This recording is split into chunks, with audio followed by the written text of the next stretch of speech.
foundation built on loyalty. Nothing should distract you from being faithful to your spouses. Loyalty, distrust, these are two different words. So when we are talking of when we are talking of honor, respect, we are talking of loyalty and love in marriage. So and this thing interwoven, they connected with each other. Where you can, where there is distrust, definitely there will be no honor. Argument will follow. There will be no trust. So if you honor your wife, you respect your wife, then there must be loyalty. And loyalty is about paying attention, being focused to your home, to the partner.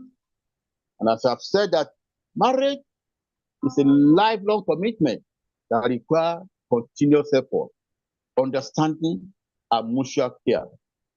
So, among many factors contributing to this successful, enduring home is loyalty, as we have said. And Daddy, now I want to twist this question a little bit, sir. Okay, because I'm looking at the time, so I don't want to take your time too much. Now, I know that you're an elder and you have lived with experience, and I know by comparison, marriage in the days that you started is different from the way it looks in this dispensation right now. Beautiful. So I want you to help us.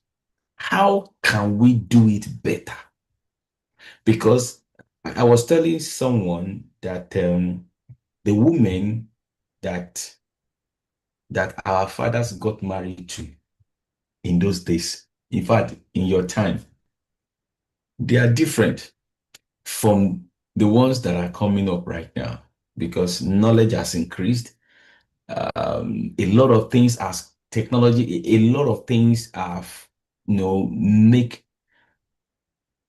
in fact, it has made a lot of people to, knowledge, sometimes knowledge, technology, you understand, has increased people's perspective to the reality of life. So I want you to tell us, sir, how can this dispensation, this era that we find ourselves, this death age, how can we honor ourselves better?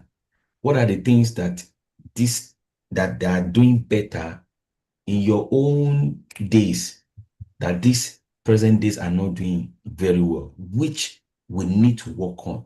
So I want you to help us in that regard, sir. Yeah. Really, marriage involved with experience.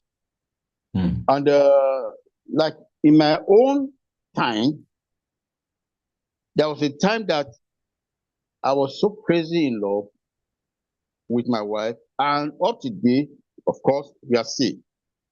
Yes, sir. Because there is communication, no distraction. But in this age, on your phone, temptation is still there. So husband cannot just leave his phone carelessly. Likewise, the woman, they cannot trust themselves. That is the age we live in.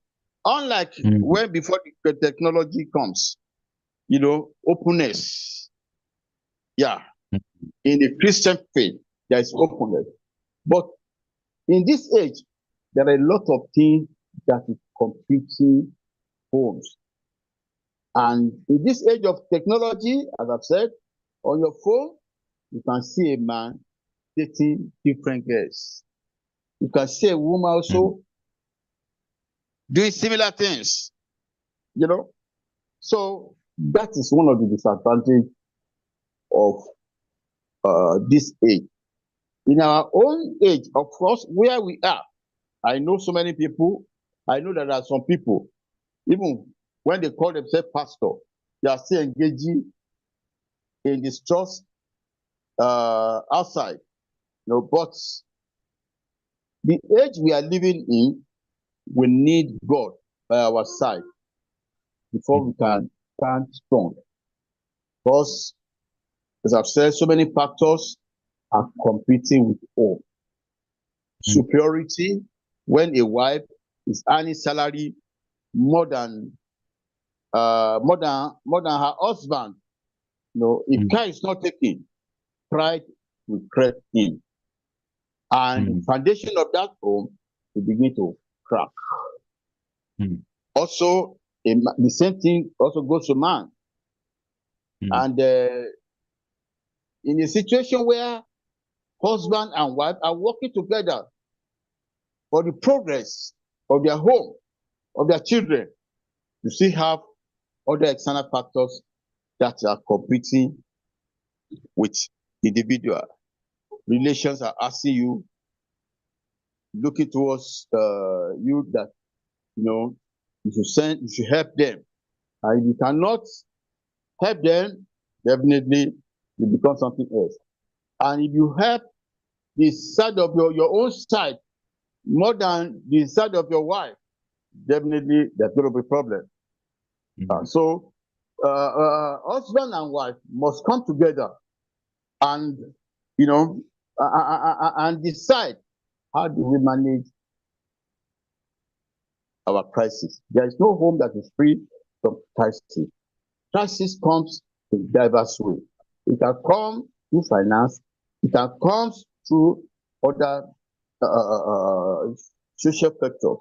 So that is the age we are living in. And to manage that home, as I've said, everything still come back on trust, respect, and honor. Thank you so much, sir. Thank you so much. I have just two more questions to ask you before I leave you, sir. Let me just two questions, then you tell us more about your NGO, sir. And now when it comes to respect and honor, as you have mentioned, now I want you to help us. How can home or how can a spouse rebuild their trust for one another? How can a couple, how can they be able to find a place to honor themselves better? Because I know there are some people, I think one of the reasons why some marriages are in problem has to do with their foundation, has to do with the kind of upbringing they have. It's telling on them. So, and this, and sometimes some couples come into marriage with expectation, and when the other partner is not meeting up to the pictured expectation, then there's going to be a problem.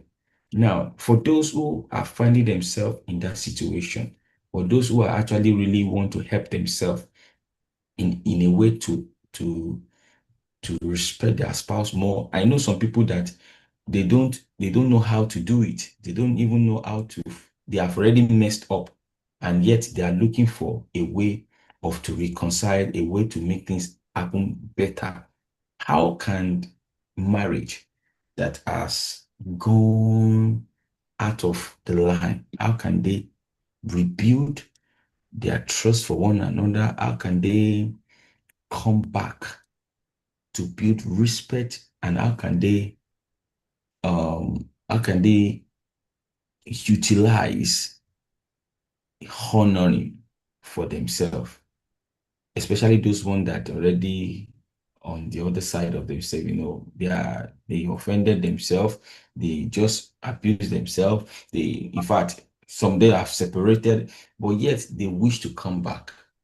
So in their coming back, how can they be able to make sure that they found themselves honoring themselves and respecting each other. Wow. Yes, sir. Spadia, the issue of marriage is an institution, a school that never graduates. There is no specific manual for marriage. The only functioning manual for marriage is in naturality. What makes, as you have said, that people come from different backgrounds and say yes, they want to marry. Number one, do they have concept about what marriage is? Do they pass through counseling period? Yeah. Yes. So these are the things that can make marriage solid. So if you don't have anybody grooming you for your home, for the home, definitely both of them will have problem. And thank God for Christendom. Thank God for Christianity. When we talk of the factors of divorce today, we know that okay, both Christian hold and not Christian suffer divorce, suffer home crack. But in Christianity, there is a place where you build your house, your home, you have the right concept, you have the right understanding. The intention of what you want to achieve is there before you go into marriage. But in the situation where there is in the situation where there is no intention, where there is different motive, different expectations before they go into marriage, and experience of life taught them that this is not how to go about this thing. Let us come back and repeat again. Yeah, you can repeat class again, but make sure that you learn your lesson very well so that you don't fall into the mistake, the part mistake. So for a couple who want to be well grounded in their marriage, when they are coming together, when they want to make it right, it is better they involve third party, that is godly marriage counselor that will help them build their home. Many homes collapse today because they don't have good marriage counselor. There is no way you want to build a house, you just go and get a bricklayer, oh yeah, keep building without supervising, without supervisor, without somebody who can help you interpret the plan. So it's marriage. If you don't have blueprint for your home, you don't have home you want to emulate before you go into marriage, you will definitely have problem. I grew up with my sister, and I look at their lives. When I was young, I say, I'm going to copy the life of this my sister and her husband. I grew up with my father. Yours sincerely, before the living God who I'm serving, I'm not praising them. I've never caught my father and mother argue with each other or fighting each other. I said, this is the kind of home I want to be. And to God, to the glory of God, I will become an hypocrite if I'm saying this without putting it into practice. So it is because of the home, that my upbringing, no matter how rough it was before, but that my foundation, my upbringing, will still have impact on me. Now, if you see a man beating his wife, check his father, check his background. He will tell you that yes, this is how my father used to beat my mother. If you see a woman, flare up with her husband, you see that the same trait of anger in her mother. That's what is exhibiting. So every bad patterns in your life that you know that no, it won't make this home work. Every reflection of your past in the life of your parents, you must make sure that drop them and you do not bring them to your home. I think that is most social. And that is what we cannot exhaust the subject about marriage, but the little we can, you are saying it. And there are other outlets, there are other institutions who are specialized in marriage. In regards to my field today, when we conduct research sometimes, we discover that majority of people in the prison are from broken home. Wow. Yeah, they are from broken home. You hardly find a, a product of stable home. You hardly find it. The majority of them are from broken home. And when the foundation is faulty, definitely it will affect the whole building.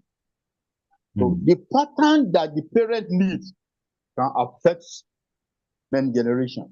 That's why we have to be very careful. What foundation are we laying in our marriage? What life? Wow. What are the things that we want to exhibit for our children? Yeah. So whatever you do in the presence of the children, it goes a long way. So if you see a man care so much for his wife, you will see that pattern in the life of the children, of the son. Wow. Yes. And you see a man, if you see a man who always beats his wife, check the issue very well. There's something that is blessing him. It's the same pattern. When you see a bad pattern in your life, make sure that you break it away. Home is an institution that God has laid the foundation. Where this foundation are faulty, where there's crack in this foundation, it affects the whole society. So the life will determine the life that our children also speak to live. You must be very careful. Whosoever must have got it wrong is find a way to make it right.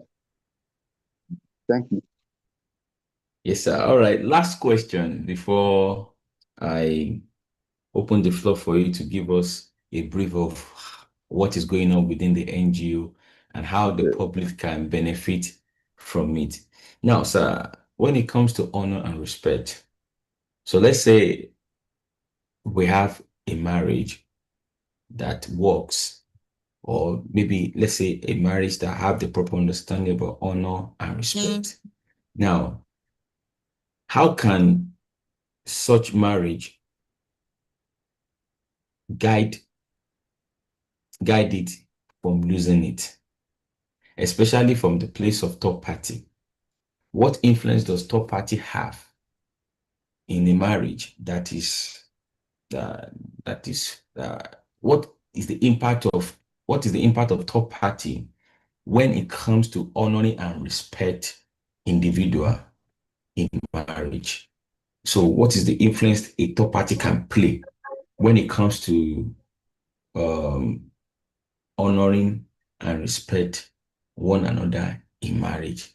Is there any way a third party can drift or can affect the partner from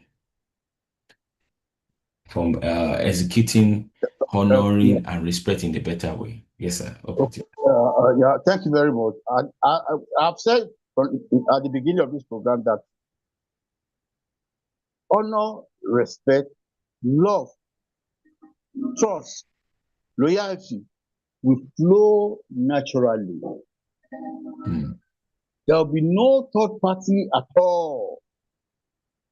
If I build my house and it's well secured, what do I need third party for? A third party is coming to that home, perhaps maybe there is a crack, maybe there is a fault in the electrical this thing, or maybe, so that is where you open room for a third party. If you have plumbing problem, definitely you will call a plumber. If you have electrical problem, definitely you call electrician. Electrician and plumber, they can enter your room. They enter your bedroom and they see what went wrong to fix it. They enter your bedroom to see what got wrong and fix it. So from there they get access to what? To your privacy. So likewise in home, if you are having a problem, you are seeking for advice that can keep the home going, then you have to be very careful. The third party you are bringing, you are sharing your problem with.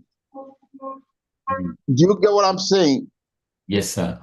Yeah, you have to be very careful. The third party that you are bringing in. Now, when there is crack in the home, of course, you go and bring bricklayer, isn't it? To come and help Yes, sir. you and mend it. So this is where you need guardian and counselor in marriage who can help you to build that home, not the one that will crack it completely. So that is my own view about home in marriage, about building security in marriage. There is no marriage that will not have its own challenges. But how do you manage that challenge? That is the problem.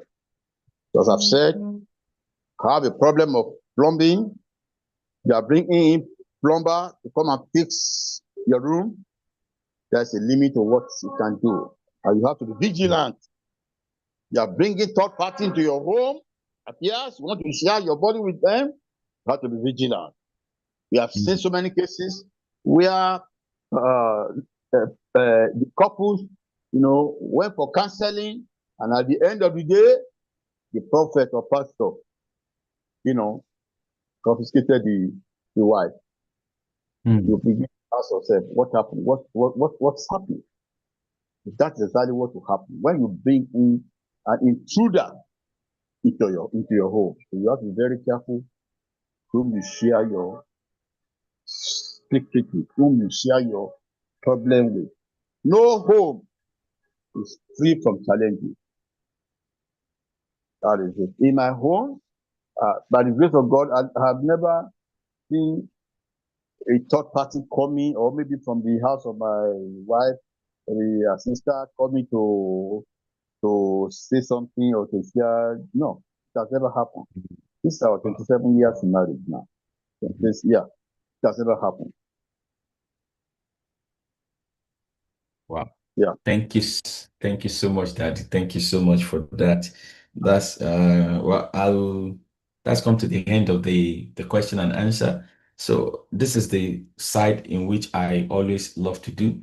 I always give the floor to most of my guests to help us and explain to us, share with us their idea, what they do. As for our Father in the Lord who is right here, is a CEO of an NGO that has gained ground internationally, and also they have a commanding result. I've had a lot of story about people who have spent years in the prison without any trials in court, and God has used that is NGO to give them justice. So without wasting any more of our time, I want Daddy to explain to us, understand what are the main things that you do, or what are the things that is happening at the Center for Justice, Mercy, and Reconciliation. If I don't mind, I want you to even tell us briefly how do you come about that name, and and what exactly do you do, understand, within the NGO? Because I want our people to learn before I let you go. Thank you, sir. Thank you very much. Center for Justice, Mercy, and Reconciliation is a faith-based non-government organization in Ibadan, which our activities cut across Southwest Custodial Sector. our major focus is towards those who are wrongfully sentenced to death, forgotten on death, and those who are unjustly detained without trial. What we do, we review the judgment, court documents. We also carry out our private investigation to ascertain the authenticity of the allegation leveled against this individual. Then after our review, and we are convinced that this fellow is a victim of circumstance, then we link the individual with the lawyer that can take up the case further to the Court of Appeal or to the Supreme Court. And when the appeal fails at the Supreme Court and we are convinced of his innocence, then we gather our facts, we approach the governor and mercy to the board of we appeal to the board of mercy for governor and mercy, and they will review our applications, and when they see where law cannot see, then they have to release those individuals. And as a result of that step, by the grace of God, we have facilitated freedom of 26 people after spending 17 to 28 years behind bars unjustly. Wow. And we have helped over thousands of through our intervention. So what we do at the trial level, custodial level, we identify those who are in the prison for capital offenses without legal advice or case file at the Ministry of Justice.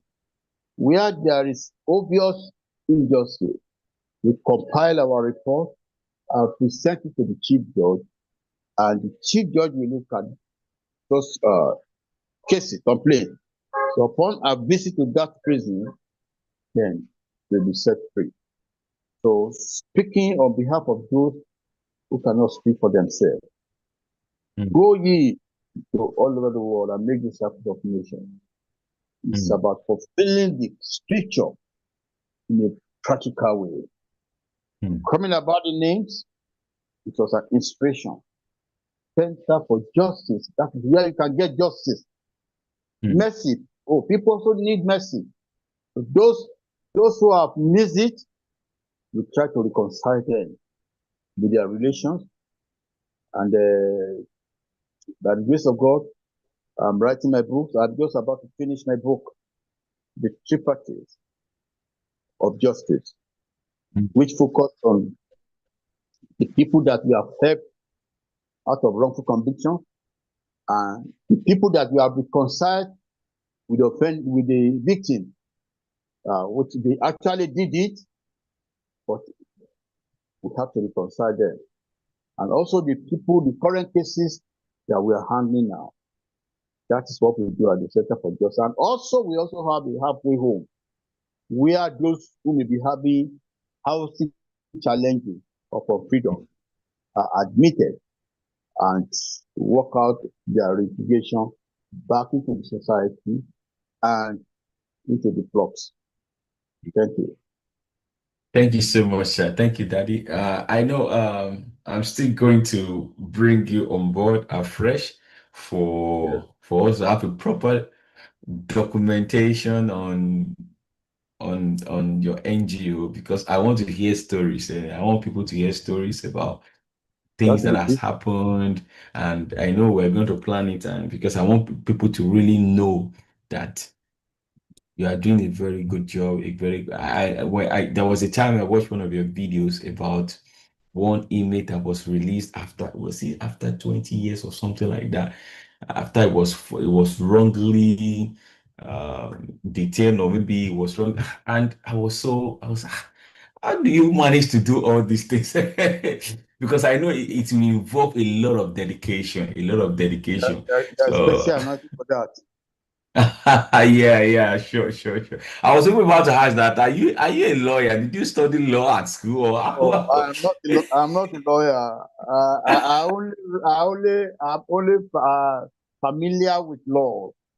I read law, Okay. so I'm familiar Okay. with with law. So nobody can just Mm. brush me aside.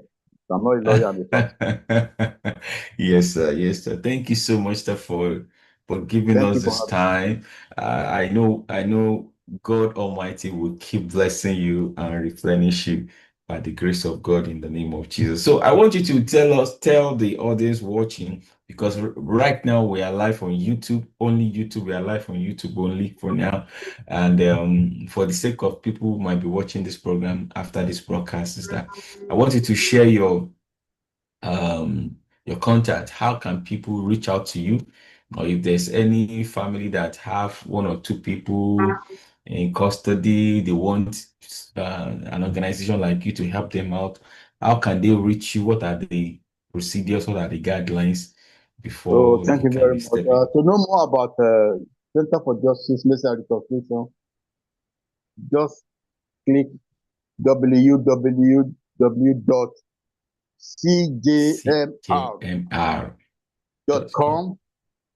www.cjmr.com.ng. cjmr.com.ng.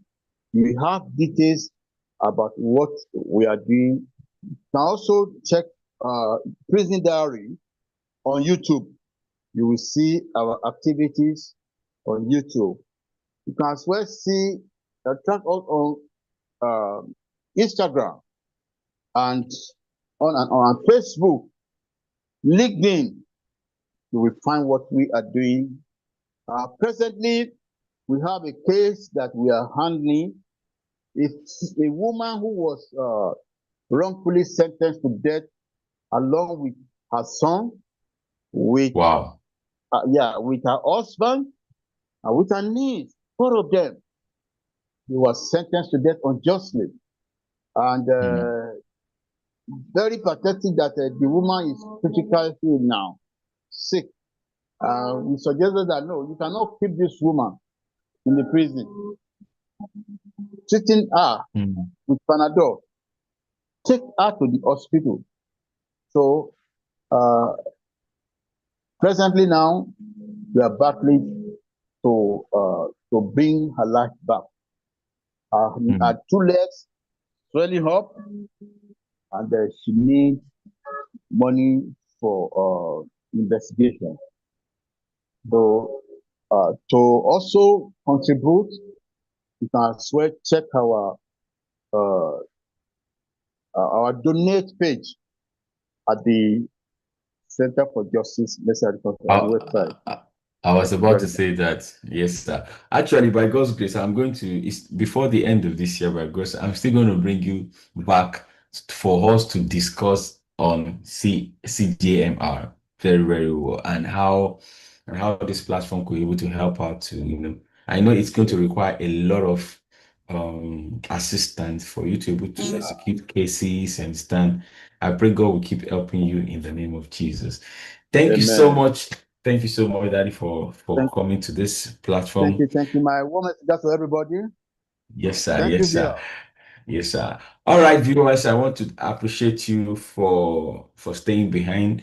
I know if you're watching this program right now, I want to say thank you to you. And you've been watching us from day one. I want to say thank you to you. And if you notice that we have reduced um our appearing on social media to twice in a month instead of no to once in a month instead of twice in a month. So because of every other engagement that are involved.